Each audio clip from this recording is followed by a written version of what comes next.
আজকে আমি ক্লাস 7-এর স্টুডেন্টসদের জন্য প্রথম ভিডিও আপলোড করছি। Welcome class 7। শুরু করতে যাচ্ছি আমাদের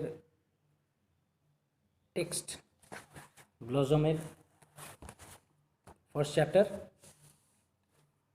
তো আমি ক্লাসে যাই, পড়া হয়ে থাকুক না কেন, অনেকগুলো চ্যাপ্টার পড়া হয়নি, তো সেই কারণের জন্য আমি পরপরই যাওয়ার চেষ্টা করব 1 নম্বর থেকে শুরু করে। তো আশা করি বুঝতে অসুবিধা হবে না। যদি অসুবিধা হয় তাহলে পরে অবশ্যই কমেন্ট বক্সে গিয়ে বা কমেন্টের সেকশনে গিয়ে কমেন্ট করবে, জানাবে যে কী সমস্যা।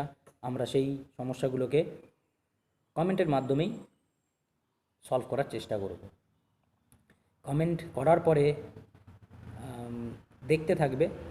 আমার হয়তো কমেন্টের অ্যান্সার দিতে কিছুক্ষণ টাইম লাগতে পারে, কারণ ক্লাস 7, 8, 9, 10, 11, 12 সমস্ত ক্লাসের স্টুডেন্টদের জন্যই ভিডিও তৈরি করা হচ্ছে। তো সেটা করতে গিয়ে হতে পারে হয়তো তোমাদের এই কমেন্টের আনসার ইমিডিয়েটলি দিতে পারলাম না, কিন্তু সময় হলে পরেও, সময়তে দেরি হলে পরেও অবশ্যই কমেন্টের আনসার আমি দেব।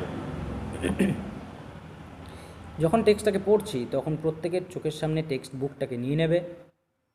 যখন ভিডিওটা দেখছো আর কি, তখন টেক্সট বুকটাকে নিয়ে নেবে এবং টেক্সট বুকের সাথে সাথে হাতে পেন্সিল রাখবে, যাতে যে ওয়ার্ড মিনিংগুলো আমি বলছি সেই ওয়ার্ড মিনিং যদি তোমাদের অজানা থেকে থাকে কোনো ওয়ার্ড মিনিং, সেটাকে তখনই ভিডিওটাকে পজ করে নিয়ে, যেহেতু ভিডিও দেখছি তো অসুবিধা নেই, ভিডিওটাকে পজ করে নিয়ে সেই ওয়ার্ড মিনিংটাকে বইয়ের মধ্যেই লিখে রাখবে, খাতার মধ্যে লিখো না, কারণ খাতাটাকে পরবর্তীতে আর খুঁজেও পাবা না। তো সেই জন্য বইটা সবসময় সাথে থাকবে। তো টেক্সটটাকে পড়ার সময় ওয়ার্ড মিনিংগুলো চোখের সামনে থাকলে পারে পড়তে সুবিধা হবে। বেশি বড় আকৃতির হাতের লেখায় লিখো না, ছোটো ছোটো করে লিখো, কারণ জায়গা খুব বেশি থাকে না।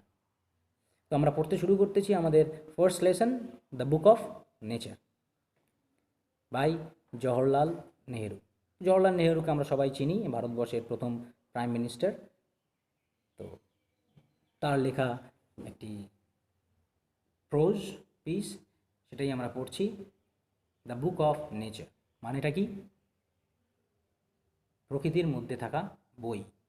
মানে বোঝাই যায় যে আমরা যে বইগুলো পড়ি, এই যে English text book, Bangla text book, অঙ্ক, বিজ্ঞান ইত্যাদি, সেই টেক্সট বুকগুলো তো আমাদের পুঁথিগত বিদ্যে দেয়, কিন্তু প্রকৃতি এমন একটা বিষয়, প্রকৃতি এমন একটা জায়গা যেখানে প্রতিটা মানুষ যদি চায়, যদি চেষ্টা করে, তাহলে পরে তার চোখের সামনে অনেক কিছু শেখার মতন জিনিস প্রকৃতি তার সামনে তুলে ধরে। মানুষের খালি কাজ সেই বিষয়টাকে একটু মনোযোগ সহকারে খেয়াল করা, বোঝার চেষ্টা করা ইত্যাদি। তো সেরকমই কীভাবে আমরা বুক অফ নেচারের মধ্যে থেকে সেই জাতীয় ধারণা পাই, সেটাই আমরা খোঁজ করব এই গল্পটার মধ্যে। তো লেখক সম্পর্কে কি বলা আছে যদি আমরা জানি, তাও একবার পড়ে নিই। Pandit Jawaharlal Nehru was a great freedom fighter and the first Prime Minister of independent India. পণ্ডিত জওয়াহরলাল নেহেরু, তিনি ভারতবর্ষের প্রথম প্রাইম মিনিস্টার, স্বাধীন ভারতের প্রথম প্রাইম মিনিস্টার এবং একজন বিখ্যাত স্বাধীনতা সংগ্রামী। He was a good writer as well. তিনি কিন্তু যথেষ্ট ভালো একজন লেখকও ছিলেন। The discovery of India, glimpses of world history and autobiography are some of his noted works. তার বিখ্যাত কিছু লেখার নাম তুলে ধরা হয়েছে, মনে রাখতে পারলে ভালো, না রাখলেও পরীক্ষায় আসবে না। During the late 1920s, he wrote a series of letters to his young daughter Indira to share his ideas. 1920-র দশকে, অর্থাৎ 20-তে, 21, 22, 23, 24 ইত্যাদি এই সময়কালটাতে তিনি তার খুব অল্প বয়সী ছোট্ট মেয়ে ইন্দিরাকে, যাকে আমরা পরবর্তীকালে ভারতবর্ষের প্রাইম মিনিস্টার হিসাবেও দেখেছি, যার নাম মাননীয়া ইন্দিরা গান্ধী মহাশয়া, তো তিনি সেই সময় খুব অল্প বয়সী ছিলেন এবং সেই ছোট্ট মেয়ে ইন্দিরাকে তিনি তার আইডিয়াগুলোকে, তার ধারণাগুলোকে প্রকাশ করার জন্য নানান রকমের চিঠি লিখেছিলেন, অনেকগুলো চিঠি লিখেছিলেন। থটস অ্যান্ড নলেজ, শুধুমাত্র তার আইডিয়াই যে সেখানে চিঠির মধ্যে প্রকাশিত হতো, তার ধারণাগুলোই যে প্রকাশিত হতো তা নয়, তার চিন্তা পদ্ধতি, তার নলেজ, তার জ্ঞান ইত্যাদি ও এই চিঠিগুলোর মধ্যে প্রকাশিত হতো। Jawaharlal Nehru. These letters were later compiled into a book titled Letters from a Father to His Daughter. পরবর্তীকালে এই চিঠিগুলোকে একত্রিত করে একটি বইয়ের আকারে প্রকাশিত করা হয় এবং সেই বইটার নামকরণ করা হয় letters from a father to his daughter, অর্থাৎ একটা মেয়ের কাছে তার বাবার কাছ থেকে আসা চিঠি। The present text is an excerpt from the book. আমরা যে গল্পটা পড়তে যাচ্ছি বা যে টেক্সটটা পড়তে যাচ্ছি সেটাও ওই বইয়েরই একটা উদ্ধৃত অংশ। এক্সার্ভড কথাটার মানে কি? এক্সার্ভড মানে উদ্ধৃত অংশ। দুটো ধারণা আছে, একটা হচ্ছে এক্সার্পশন আর একটা হচ্ছে এডিশন। তো এডিটেড ভার্সন যখন দেওয়া থাকবে তার মানে পুরো গল্পটাকেই আমাদের সামনে তুলে ধরা হয়েছে। পুরো গল্পের যে টোটাল গল্পটা সেটা টোটালটাই আমাদের সামনে থাকবে, কিন্তু হুবহু যেরকমভাবে লেখক বা লেখিকা লিখে গেছেন সেরকমভাবে তুলে ধরা থাকবে না। সেটাকে একটুখানি কাটা ছেঁড়া করে তার বাক্যের গঠন চেঞ্জ করে অপ্রয়োজনীয় যেটা মনে হয়েছে গল্পের থেকে বাইরের ধারণা প্রকাশ পাচ্ছে সেগুলোকে বাদ দিয়ে নির্দিষ্ট ক্লাসের জন্য নির্দিষ্ট মানসিকতার ছেলে মেয়েদের জন্য যেটাকে চেঞ্জ করে একটু চেঞ্জ করে গল্পটাকে তুলে ধরা হয়, দ্যাট ইজ এডিটেড ভার্সন। আর এক্সার্পশন মানে কি? এক্সার্ট মানে হচ্ছে ঠিক যেরকমভাবে লেখক লিখেছিলেন, যে ভাষায় লিখেছিলেন ঠিক সেই ভাষাতেই গল্পটাকে আমাদের সামনে তুলে ধরা হয়েছে। কিন্তু টোটাল গল্পটা যদি 100 পাতার হয় তাহলে ওই 100 পাতার গল্পের মধ্যে থেকে হয়তো 10টা পেজকে ঠিক যেরকমভাবে লেখক লেখিকা লিখে গেছেন হুবহু সেরকমভাবে ওই 10টা পাতাকে শুধু মাত্র তুলে নিয়ে আমাদের সামনে তুলে ধরা হয়েছে। তো স্বাভাবিকভাবে সম্পূর্ণ গল্পটা হয়তো থাকে না, সম্পূর্ণ লেখাটা হয়তো থাকে না, কিন্তু যেরকমভাবে যতটুকু থাকে ঠিক সেই লেখাটার মধ্যে ঠিক যেরকমভাবে লেখক বা লেখিকা লিখেছেন সেরকমভাবেই লেখা থাকে। এটাকে বলা হয় এক্সার্পশন বা এক্সট্র্যাক্টেড ভার্সন, এক্সার্পটেড ভার্সন একই কথা। আর এডিটেড ভার্সন মানে পরিবর্তিত করে চেঞ্জ করে তুলে ধরা। তাহলে আমাদের গল্পটা বা আমাদের টেক্সটটা ওই বইটার এক্সার্পটেড ভার্সন, অর্থাৎ যা লেখক লিখে গেছেন ঠিক সেরকমই লেখা আমাদের সামনে তুলে ধরা হয়েছে। তাহলে মূল গ্রন্থের নাম মনে রাখতে হবে, অন্যান্য গল্পের নামগুলো মনে না থাকলেও চলবে। এই লেভেলে আমাদের মূল গ্রন্থের নামটা মনে রাখতে হবে। নামটা কি? Letters from a father to his daughter. তো গল্পতে যাওয়া যাক। ইউনিট 1 ফার্স্ট ইউনিটে বলছে, When you and I are together, you often ask me questions about many things and I try to answer them. Jawaharlal Nehru তার মেয়েকে, ছোট্ট মেয়ে ইন্দিরাকে বলছেন চিঠিতে যে যখন তুমি আর আমি একসাথে থাকি তখন তুমি আমাকে নানান রকমের প্রশ্ন করো, আর সেই প্রশ্নগুলোর প্রত্যেকটার উত্তর দেওয়ার চেষ্টা করি আমি। Now that you are at Mussoorie and I am in Allahabad, we cannot have these talks. কিন্তু এখন এই মুহূর্তে যেহেতু তুমি আছো মুসৌরিতে আর আমি আছি এলাহাবাদে, তো আমাদের মধ্যে এরকম জাতীয় কোনো কথা বলা সম্ভব না, যেখানে তুমি প্রশ্ন করবে আমি তোমার প্রশ্নের উত্তর দেবো ইত্যাদি ইত্যাদি। অনেকটা দূরত্বে আছি আমরা দুজন। I am therefore going to write to you from time to time short accounts of the story of our earth and the many countries, great and small, into which it is divided. তো সেই কারণে যেহেতু কথা বলতে পারছি না, সেই জন্য আমি এখন থেকে তোমাকে মাঝে মধ্যে চিঠি লিখব, ফ্রম টাইম টু টাইম, মাঝে মাঝে চিঠি পাঠাবো, যে চিঠির মধ্যে আমি তোমাকে জানাবো শর্ট অ্যাকাউন্টস, ছোট ছোট বক্তব্য, of the story of our earth, আমাদের পৃথিবী সংক্রান্ত কিছু গল্পের, অ্যান্ড মেনি কান্ট্রিজ, এবং অনেক দেশের কথা জানাবো, গ্রেট অ্যান্ড স্মল, যেটা বড় হতে পারে ছোটও হতে পারে, into which it is divided, যেটাতে যে দেশগুলোতে এই পৃথিবীটা কী আছে, বিভক্ত হয়ে আছে, তাদের সম্পর্কে তোমাকে নানান রকমের কথা জানাবো এই চিঠিগুলোর মধ্যে। তো কথা বলতে পারছি না, তুমি প্রশ্ন করতে পারছো না, আমি উত্তর দিতে পারছি না, কিন্তু এখন থেকে আমি তোমাকে এই চিঠিগুলোর মধ্যে দিয়ে এই পৃথিবী সংক্রান্ত কিছু গল্প, এই পৃথিবীর মধ্যে যে দেশ আছে, যে বড় দেশ আছে, ছোট দেশ আছে, যা নানান জিনিস আছে, সেগুলো সম্পর্কে কিছু কিছু কথা তোমাকে বলবো। You have read a little about English history and Indian history. তুমি এতদিনে ইংলিশ হিস্ট্রি সম্পর্কে, অর্থাৎ ইংল্যান্ডের হিস্ট্রি সম্পর্কে আর ভারতীয় হিস্ট্রি সম্পর্কে পড়েই ফেলেছো। এতটা যথেষ্ট বড় হয়ে গেছো যে তুমি ইংল্যান্ডের হিস্ট্রি আর ভারতবর্ষের হিস্ট্রি সম্পর্কে তোমার পড়ার বইগুলোতে পড়েছো। But England is only a little island and India, though a big country, is only a small part of the earth surface. কিন্তু জানো কি, ইংল্যান্ড এই সারা পৃথিবীর মধ্যে একটা ছোট্ট আইল্যান্ড, একটা দ্বীপ। আর ভারতবর্ষ যদিও একটা বিশাল বড় দেশ, কিন্তু পৃথিবীর আকৃতিতে, পৃথিবীর উপরিতলে ভারতবর্ষের জায়গাটা একদম ছোট্ট। অর্থাৎ পৃথিবীর যদি মানচিত্র তুমি দেখো, সেখানে ভারতবর্ষকে একটা ছোট্ট জায়গা নিয়ে অবস্থান করতে দেখতে পাবে। যদিও ভারতবর্ষটা কিন্তু বিশাল বড় একটা দেশ, আর ইংল্যান্ড একটা ছোট্ট আইল্যান্ড, দ্বীপ।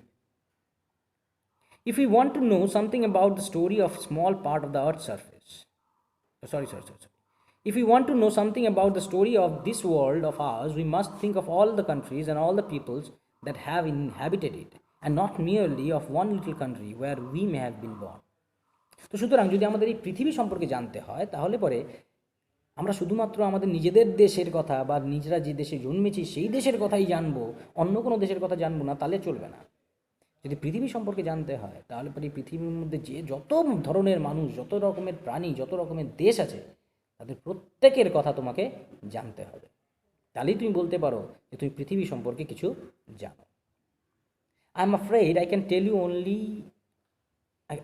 I can only tell you very little in these letters of mind. কিন্তু সত্যি দুঃখের বিষয় হচ্ছে এই, আমার ভয় এটাই যে আমি তোমাকে সম্পূর্ণটা তো বলতে পারবো না। আমি তোমাকে শুধুমাত্র এই চিঠিগুলোর মধ্যে খুব অল্পই বলতে পারবো। But that little I hope will interest you and make you think of the world as a whole and of other peoples in it as our brothers and sisters. কিন্তু যতটুকুই বলি না কেন, সেইটুকু সম্পর্কে জেনে আমার মনে হয় তুমি এইটুকু নিশ্চয়ই ভাবতে শুরু করবে যে এই পৃথিবীতে আমরা ছাড়াও আরও অনেক প্রাণী আছে, আরও অনেক মানুষ আছেন, এবং তাদেরকেও তুমি তোমার ভাই বোন হিসেবেই চিন্তা করতে শুরু করবে। অর্থাৎ শুধুমাত্র যে আমরা আছি, আমরাই পৃথিবীতে সর্বেসর্বা তা নয়, আরও লোক আছে এবং তারাও আমাদের ভাই বোন আত্মীয় স্বজন বলেই কী করা উচিত? বিচার করা উচিত। মানে মনুষ্যত্ব ধর্ম যদি বাঁচিয়ে রাখতে হয়, তাদেরকেও মানুষ বলেই বিচার করতে হবে। When you grow up, যখন তুমি বড় হবে, you will read about the story of the earth and her peoples in fat books, and you will find it more interesting than any other story or novel that you may have read. ধীরে ধীরে যখন তুমি বড় হবে, তখন দেখবে এই পৃথিবী সম্পর্কে, এই পৃথিবীর মানুষ সম্পর্কে তুমি অনেক মোটা মোটা বই পড়বে, যার মধ্যে তাদের নিয়ে বর্ণনা করা থাকবে। আর আমার মনে হয় সেই বইগুলোকে পড়তে তোমার অনেক বেশি ভালো লাগবে, যত না ভালো লেগেছে তোমার কোনো গল্প পড়তে, কোনো উপন্যাস পড়তে বা কোনো নাটক পড়তে। ওই বিষয়গুলো নিয়ে পড়তে তোমার অনেক বেশি ভালো লাগবে। You know of course that our earth is very very old. তো যাই হোক, তুমি নিশ্চয়ই জানো যে আমাদের এই পৃথিবীটা অনেক বছরের পুরনো, millions and millions of years old, lakh lakh বছরের পুরনো। মানে আমরা পৃথিবীতে একদম নতুন পৃথিবীতে জন্মেছি তা না, আমরা নতুন, কিন্তু পৃথিবীটা কিন্তু লাখ লাখ বছর আগের থেকে ইউনিভার্সে অস্তিত্ব রাখে। And for a long time there were no men or women living in it. এবং যুগ যুগ ধরে সেই আদি অনন্তকালে প্রথম অবস্থায় পৃথিবীতে কিন্তু কোনো মানুষজন বসবাস করতো না, না পুরুষ না মহিলা। Before the man came there were only animals. মানুষের আসার আগে এই পৃথিবীতে আগে জন্তু জানোয়ার এসছে। And before the animals there was a time when no kind of life existed on earth. আর এই জন্তু জানোয়ারেরও আগে এমন একটা সময় ছিল যখন কোনো ধরনের প্রাণ এই পৃথিবীতে অস্তিত্ব রাখতো না। তাহলে ভাবো, মানুষই কত বছর আগে এসছে, কত যুগ আগে এসছে। কিন্তু মানুষের আগেও একটা সময় ছিল যখন শুধুমাত্র জন্তু জানোয়ারটা ছিল। তাদেরও আগে একটা সময় ছিল যখন কোনো ধরনের প্রাণ এই পৃথিবীতে ছিল না। It is difficult to imagine this world of hours which is so full today of all kinds of animals and men to be without them. হ্যাঁ জানি, তোমার এটা চিন্তা করতে অবাক লাগছে বা অদ্ভুত লাগছে যে পৃথিবীতে এত মানুষ, এত জন্তু জানোয়ার, এত বস্তু সামগ্রীকে আমরা আমাদের চোখের সামনে দেখছি। এই পৃথিবীটাকে কোনো কিছু ছাড়া দেখতে কেমন হবে, এটা তুমি চিন্তা করতেও খুব অসুবিধার সম্মুখীন হচ্ছ। কিন্তু এটা বাস্তব। কোনো এক সময় ছিল যখন এগুলো কোনোটাই এই পৃথিবীতে ছিল না। But scientists and those who have studied and thought a great deal about these matters tell us that there was a time when the earth was too hot for any living being to live on it. কিন্তু বিশ্বাস করো, তোমার পক্ষে অসম্ভব বা কষ্টকর হলেও বৈজ্ঞানিকরা এই কথাগুলো আমাদেরকে বলে এসছেন বা বলেছেন বা আমাদের জানিয়েছেন, প্রমাণ করেছেন যে এই পৃথিবীতে এমন একটা সময় ছিল যখন নাকি পৃথিবীটা প্রচণ্ড গরম ছিল, আর এতটা গরম যে ওখানে কোনো প্রাণের অস্তিত্ব রাখা সম্ভবপর ছিল না। এরকম একটা সময় ছিল, এটা বৈজ্ঞানিকরা প্রমাণ করেছে। And if we read their books and study the rocks and the fossils, the remains of old animals, we can ourselves see that this must have been so. আর যদি আমরা এই বইগুলো পড়ি, ওই সমস্ত বৈজ্ঞানিকদের লেখা বইগুলো পড়ি, বা বিভিন্ন রক্সগুলোকে আমরা বোঝার চেষ্টা করি, পাথরগুলোকে বোঝার চেষ্টা করি, পাথরের প্রকারভেদগুলোকে বোঝার চেষ্টা করি, ফসিলস অর্থাৎ জীবাশ্মগুলোকে বোঝার চেষ্টা করি। জীবাশ্ম কী, ফসিলস কী? পাথরের মধ্যে কোনো একটা জন্তু যদি মারা গিয়ে চাপা পড়ে যায়, তাহলে ওই জন্তুটার হাড়, গোড়, রিমেইনস যেগুলো বাদ বাকিগুলো থাকে, ছাপটা পাথরের গায়ে যেটা পড়ে থাকে, সেই রিমেইনসগুলোকে বলা হয় ফসিলস, জীবাশ্ম। সেই জীবাশ্মগুলোকে যদি পরীক্ষা নিরীক্ষা করা যায়, তাহলে পরে আমরা নিজেরাই বুঝে যাব যে হ্যাঁ, সত্যি সত্যি পৃথিবীটা সেরকমই একটা জায়গা ছিল, অদ্ভুত জায়গা, যেখানে না মানুষ আছে, না জন্তু জানোয়ার আছে, না বাড়িঘর আছে, না অন্য কোনো কিছু আছে, শুধু পৃথিবী, মাটি আছে। এরকম একটা জায়গাও ছিল। ইউনিট 2-তে চলে আসে।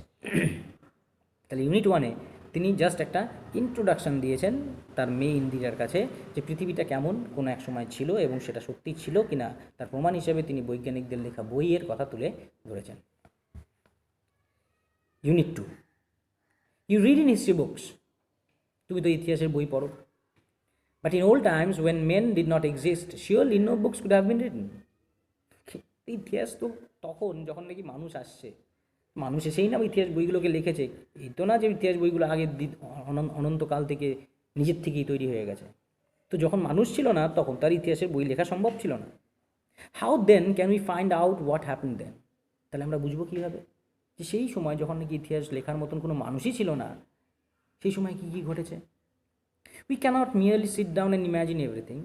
আমরা তো চুপচাপ বসে থেকে কল্পনা করতে পারি না যে এইটা হতে পারে, ওটা হতে পারে, সেটা হতে পারে, তা সেটা কল্পনা করলেও সত্যিও হবে না। This would be very interesting, for we could imagine anything we wanted to and would thus make up the most beautiful fairy tales. এটা যদি করি তাহলে খুব মজাদার হবে, কারণ আমরা যা চিন্তা করতে চাইবো আমরা তাই চিন্তা করব, এবং ওই চিন্তা করে আমরা কি তৈরি করে ফেলবো? ফেয়ারি টেলস, রূপকথা, রূপকধর্মী গল্প তৈরি করে ফেলবো, ফ্যান্টাসাইজ করতে শুরু করব কী ছিল না ছিল। তো সেগুলো সবসময় বাস্তব হবে না, সত্যি তো হবে না, কল্পনার জায়গাতেই থাকবে। চিন্তা করতেই পারি, কিন্তু সেটা চিন্তা করলে পরে বাস্তবের সাথে মিলবে না। But this need not to be true, as it would not be based on any facts that we had seen. কিন্তু এই কল্পনার বস্তুগুলো সত্যি হওয়াটা বাঞ্ছনীয় না, কারণ কোনো ফ্যাক্টসের উপর নির্ভর করে আমরা এগুলোকে কী করছি না, চিন্তা করছি না। আমরা শুধুমাত্র কল্পনা করছি, এটা হতে পারে, এটা থাকতে পারে। এটা সত্যি হওয়াটাও বাধ্যবাধকতার মধ্যে পড়ে না। But although we have no books written in those far off days, fortunately we have some things which tell us a great deal as well, almost as a book would. কিন্তু যদিও সেই সময় কোনো বইপত্র লেখার মতন কোনো অবস্থা ছিল না, মানুষই ছিল না, তাও আমাদের কাছে এমন কিছু বস্তু সামগ্রী আছে, এমন কিছু আছে যেগুলো ওই বইয়ের মতনই খুব নিখুঁতভাবে আমাদেরকে বুঝিয়ে দেয় যে সেই সময় কী কী হয়েছিল বা ঘটেছিল। এরকম জাতীয় কিছু বস্তু এই পৃথিবীতে আছে। কী কী? We have rocks and mountains and seas and stars and rivers and deserts and fossils of all animals. আমাদের কাছে পাথর আছে, পাহাড় আছে, সমুদ্র আছে, তারা আছে, নদী আছে, মরুভূমি আছে, পুরনো প্রাণীদের জীবাশ্মগুলো আছে। এগুলো কিন্তু আমাদেরকে চোখে আঙুল দিয়ে বুঝিয়ে দেয়, বইয়ের মতনই যেন আমাদেরকে বর্ণনা করে দেয় যে সেই যুগগুলোতে কী কী হয়ে এসেছে, কী হওয়ার পরে আজকের এই সময়টা এসেছে, এই পরিস্থিতির সৃষ্টি হয়েছে। এটা কিন্তু ওইগুলো আমাদেরকে বইয়ের মতন করেই খুব সুন্দরভাবে ব্যাখ্যা করে দিতে পারে। These and other like things are our books for the earth's early story. এই বস্তুগুলোই পৃথিবীর ওই অনন্তকাল, আদিকালের সম্পর্কে গল্প বলার জন্য আমাদের কাছে বইয়ের মতনই কী হয়, উপস্থাপিত হয়। এটাই আমাদের আজ ওই সময়কার ঘটনা বর্ণনা করার জন্যকার বই। And the real way to understand this story is not merely to read about it in other people's books, but to go to the great book of nature itself. আর যদি এই বইটার থেকে, এই বইটা পাহাড় পর্বত নদী নালা ইত্যাদি থেকে যদি তোমাকে জানতে হয়, তাহলে অন্য আর 5টা বইয়ের মধ্যে যেরকম খালি রিডিং পড়ে আমরা বিষয়গুলোকে বুঝিয়ে যেতে পারি, সেরকমভাবে এখানে বোঝা যায় না। তাহলে আমাকে বুঝতে হলে এবারে কোথায় যেতে হবে? প্রকৃতির কোলে যেতে হবে, প্রকৃতির বইয়ের মধ্যে ঢুকতে হবে। You will, you will, I hope soon begin to learn how to read this story from the rocks and mountains. আমি আশা করি তুমি খুব শীঘ্রই এই পাহাড় পর্বত গাছপালা নদী নালা জীবাশ্ম ইত্যাদির থেকে কিভাবে প্রকৃতি সম্পর্কে জ্ঞান অর্জন করা যায় সেটা পড়তে শিখে যাবে। খুব শীঘ্রই শিখে যাবে, যদি তোমার চেষ্টা থাকে তাহলে তুমি শিখে যাবে। Imagine how fascinating it is.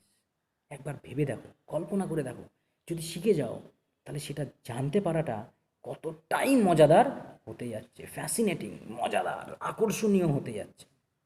Every little stone that you see lying in the road or on the mountainside may be a little page in the nature's book and may be able to tell you something if you only knew how to read it. ভেবে দেখো, প্রত্যেকটা পাথর, নুড়ি পাথর যেটা তোমার রাস্তার মধ্যে পড়ে আছে বা পাহাড়ের কোনো একটা পাদদেশে পড়ে আছে, সেটা হয়তো ওই নেচারের বইয়ের একটা পৃষ্ঠা, যে পৃষ্ঠাটাকে তুমি একমাত্র পড়তে পারো যদি তুমি পড়ার পদ্ধতিটাকে জেনে ফেলতে পারো। মজাদার বিষয়। To be able to read any language, Hindi, Urdu or English, you have to learn its alphabet. ঠিক যেরকম হিন্দি, ইংলিশ, উর্দু বা অন্যান্য যে কোনো ল্যাঙ্গুয়েজকে পড়ার জন্য তোমাকে ওই ল্যাঙ্গুয়েজের অ্যালফাবেটটাকে জানতে হয়, শিখতে হয়। So also you must learn the alphabet of nature before you can read her story in her books of stone and rock. ঠিক একই রকমভাবে প্রকৃতির বইগুলোর মধ্যে থেকে বা প্রকৃতির পাথরের মধ্যে থেকে, তার রকের মধ্যে থেকে যদি তুমি পড়তে চাও, জানতে চাও, তাহলে ওর মধ্যে লিখে রাখা যে অ্যালফাবেটগুলো আছে, প্রকৃতির পদ্ধতিতে যেরকম অ্যালফাবেটগুলো তৈরি করা আছে, সেই অ্যালফাবেটগুলোকে, সেই ভাষাটাকে তোমায় কী করতে হবে? শিখতে হবে। Even now perhaps you know a little how to read this. আমার মনে হয় এখনই তুমি সেটাই কিন্তু মোটামুটি একটু আধটু পড়তেও পারো। If you see a little round shiny pebble, does it not tell you something? ধরো তোমার চোখের সামনে তুমি একটা গোলাকার চকচকে একটা পাথর দেখতে পেলে, নুড়ি পাথর দেখতে পেলে, তুমি কি ওটা কি তোমাকে ওর সম্পর্কে কিছু বলে না? কোনো কিছু সম্পর্কে কিছু বলে না? How did it get round and smooth and shiny without any corners or rough edges? যেমন কিভাবে ও গোল হয়ে গেল, কোনো কর্নার নেই, ধারালো কোনো ধার নেই, কোনো রাফ স্কিন নেই, অত চকচকে অত স্মুথ হলো কীভাবে? এই সংক্রান্ত কিছু বলে না। If you break a big rock into small bits, each bit is rough and has corners and rough edges. কারণ তুমি একটা বড় পাথরকে যদি ভেঙে দাও, প্রত্যেকটা টুকরোর মধ্যে রাফ এজ পাবে, ধার পাবে, কিনারা পাবে, ধারালো পাবে, হাত কেটে যাওয়ার মতন পরিস্থিতি হতে পারে, এবং সেটা বিভিন্ন আকৃতির হবে, গোল তো নাও হতে পারে। It is not at all like a round smooth payable. সেগুলো কোনোটাই ওই গোলাকার বা গোল স্মুথ চকচকে পেবলটার মতন কিন্তু দেখতে হবে না। How then did the pebble become so round and smooth and shiny? তাহলে এই পেবলটা কীভাবে এতটা গোল কীভাবে হলো, এত শাইনি কীভাবে হলো? It will tell you its story if you have good eyes to see and ears to hear it. ও কিন্তু ওর নিজের বক্তব্য পরিষ্কার বলে দেবে, যদি তোমার কাছে ওর বক্তব্যটা শোনার মতন কান থাকে আর ওর যেটা দেখাতে চাইছে সেটাকে দেখার মতো চোখ থাকে। ও কিন্তু বলবে, ও কিন্তু দেখাবে, তোমাকে সেটাকে কী করতে হবে? শুনতে হবে, তোমাকে সেটা দেখতে পারতে হবে। It tells you that once upon a time it may be a stone with plenty of edges and corners. It tells you that once upon a time, it may be long ago, it was a bit of a rock. ও তোমাকে দেখবে বলবে যে অনেক সময় আগে হয়তো ও একটা বড় পাথরের একটা ছোট্ট টুকরো ছিল। Just like the bit you may break from a big rock or stone with plenty of edges and corners. ঠিক সেরকমই একটা পাথরের টুকরো, যেরকম পাথরের টুকরোটাকে তুমি একটা বড় পাথর থেকে ভেঙে বের করতে পারো, যার অনেকগুলো কর্নার থাকবে, অনেক এজেস থাকবে, ধার কিনারা থাকবে, সেরকমই একটা পাথর ছিল হয়তো কোনো এক সময়। Probably it rested on some mountain side. সম্ভবত ওটা কোনো পাহাড়ের গায়ে অবস্থান করত, তার জন্ম হয়েছিল। Then came the rain and washed it down to the little valley where it found a mountain stream. তারপরে হয়তো বৃষ্টি হয়, সেই বৃষ্টির জলে ধুয়ে সে হয়তো ওই ভ্যালিতে, ওই উপত্যকায় এসে পৌঁছায়, যেখানে এসে সে একটি পাহাড়ি ঝর্ণার মধ্যে এসে পৌঁছায়। which pushed it on till it reached a little river. যে পাহাড়ি ঝর্ণাটা তাকে ধাক্কা দিতে দিতে দিতে দিতে দিতে দিতে একটা ছোট্ট নদী পর্যন্ত নিয়ে যায়। And the little river took it to the big river. তারপর এই নদীর মধ্যে থেকে প্রবাহিত হতে হতে হতে হতে ধাক্কা খেতে খেতে খেতে খেতে খেতে সেটা বড় নদীতে গিয়ে পৌঁছে যায়। And all the while it rolled at the bottom of the river, and its edges were worn away, and its rough surface made smooth and shiny. আর যত দিন ধরে সে এরকমভাবে গড়াতে গড়াতে গড়াতে গড়াতে মাটির সঙ্গে ঘষা খেতে খেতে খেতে খেতে প্রবাহিত হয়ে এসছে বড় নদীটা পর্যন্ত, পাহাড় থেকে শুরু করে বড় নদী পর্যন্ত, ততদিন ধরে ওর যত কিনারাগুলো ছিল, তার এজেসগুলো ছিল, সেগুলো কী হতে শুরু করেছে, ঘষা খেতে খেতে রাফ স্কিনটা স্মুথ স্কিনে পরিণত হয়েছে। এবং তার যত কর্নার ছিল সেই কর্নার আর একটাও বাকি ছিল না, সেটা কিসে পরিণত হয়ে গেছিলো, গোল আকৃতিতে পরিণত হয়ে গেছিলো এবং চকচকে হয়ে গেছিল। So it became the pebble that you see. আর আজকে সেই কারণেই ওই পাথরটাকে তুমি যেরকম আছে সেরকমভাবে দেখতে পাচ্ছ। Somehow the river left it behind and you found it. হতে পারে ওই নদীটা তাকে পেছনে ফেলে রেখে গিয়েছিল, সে নদীর থেকে বাইরে পড়ে গেছিল এবং আজকে তুমি সেটাকে খুঁজে পেয়েছো। If the river had carried it on, it would have become smaller and smaller till at last it became a grain of sand and joined its brothers and the seaside to make a beautiful beach where the little children can play and make castles out of the sand.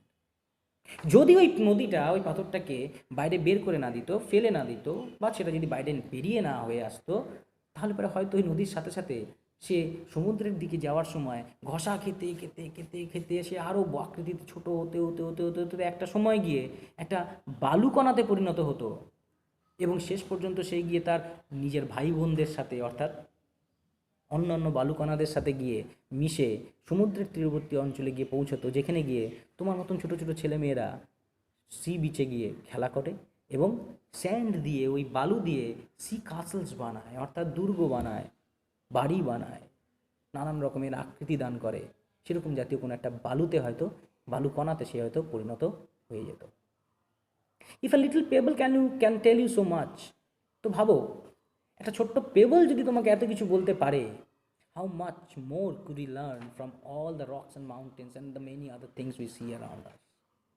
একটা ছোট্ট পাথরের টুকরো যদি তোমাকে এত কিছু বলতে পারে, তাহলে একবার ভেবে দেখো আমাদের চারপাশে যে নদী, নালা, পাহাড়, পর্বত, এত বড় বড় আকৃতির জিনিসগুলো আছে, এগুলো আমাদেরকে কত কী সম্পর্কে বলতে পারে। তো গল্পটা আমাদের টেক্সটটা এখানে শেষ হয়। টেক্সটটা পড়ে লাইন বাই লাইন মিনিং তো করলাম ঠিকই, কিন্তু হ্যাঁ এখানেই শেষ। লাইন বাই লাইন মিনিং করলাম তো ঠিকই, কিন্তু একটা বিশেষ জিনিস ভাবার আছে। জওহরলাল নেহরু বলতে চাইছেন যে প্রত্যেকটা বাচ্চার তার বইয়ের টেক্সটগুলোকে পড়ার সাথে সাথে, বইটাকে পড়ার সাথে সাথে প্রকৃতির মধ্যে থাকা যে বই, প্রকৃতির মধ্যে প্রকৃতি যা আমাদের শেখাতে চায়, জানাতে চায়, সেগুলোকেও জানার চেষ্টা করা উচিত। নানান রকমের বিষয়বস্তু লুকিয়ে আছে এই প্রকৃতিতে। আমরা কেউ এটাকে দেখতে পারি, কেউ এটাকে দেখতে পারি না। আসলে দেখতে সবাই পারি, দেখতে চাই না, দেখার মতন সময় দিই না। তিনি আবেদন রাখছেন আমাদের প্রত্যেকের কাছে, আমরা যেন প্রকৃতির মাঝে গিয়ে সেই শিক্ষাটাকে অর্জন করার চেষ্টা করি, যে শিক্ষাটা একমাত্র প্রকৃতিই আমাকে দিতে পারে, যেটা আমাকে পুঁথিগত বিদ্যা কখনোই দিতে পারে না। তো এই আবেদন রাখার মধ্যে দিয়ে জওহরলাল নেহরু আমাদের কাছে এই গল্পটাকে, এই টেক্সটটাকে তুলে ধরেছেন, উপহার হিসেবে দিয়েছেন।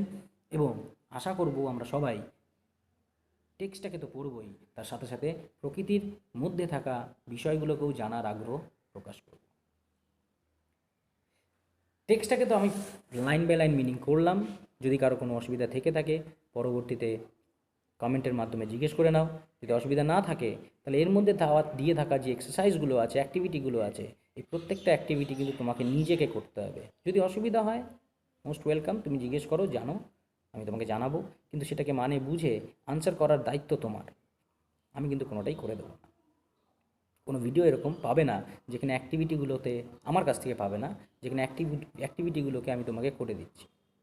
তো তোমরা অ্যাক্টিভিটিগুলো তোমরা করবে। যদি অসুবিধার সম্মুখীন হও আমার সাথে যোগাযোগ করো, বা অন্য কোনো মাস্টারমশাই বা দিদিমণির সাথে যোগাযোগ করো, তারা অবশ্যই তোমাকে হেল্প করবেন।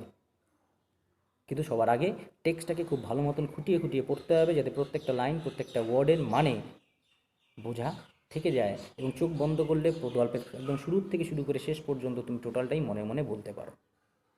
তো আজকে এই পর্যন্তই। আমাদের প্রথম টেক্সট পড়া হলো।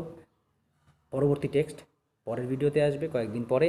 তার আগে যতদিন না আসে ততদিন পর্যন্ত এই টেক্সটটাকে পড়ে শেষ করো, কমপ্লিট শেষ করো। Thank you.